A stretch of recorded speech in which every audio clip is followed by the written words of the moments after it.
Hello' everyone, মোৰ আন এটি মিনি ব্লগলৈ সকলোকে স্বাগতম জনাইছোঁ। ৰাতিপুৱা খাব লৈছোঁ বৰা চাউল আৰু গাখীৰ গুড়। এয়া গেছতে পুৰি আছোঁ বেঙেনা, লগতে মাছ ফ্ৰাই কৰি আছোঁ। আজি সৰিয়হ দি মাছৰ তৰকাৰী বনাম। এনেকৈ বনাই খাই বহুত ভাল লাগে। সেইবাবে আজি ভাবিলোঁ দুপৰীয়া ভাত সাজৰ কাৰণে ইয়াকে বনাম।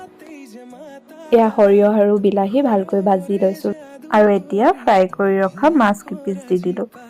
এনেদৰে খাই কোনে কোনে ভাল পায় কমেণ্ট এটা কৰিব দেই। এয়া আমাৰ বনাই মেলি ৰেডি হৈ গ'ল।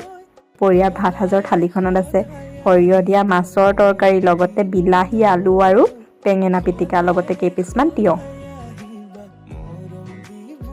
সন্ধিয়া সময়ত বাহিৰত বহি আছিলোঁ, দেখিছেনে জোনটো ইমান ধুনীয়া লাগিছে।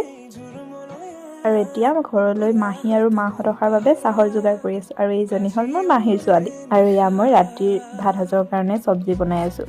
ইমানেই, আকৌ লগ পাম আন এটি মিনি ব্লগত।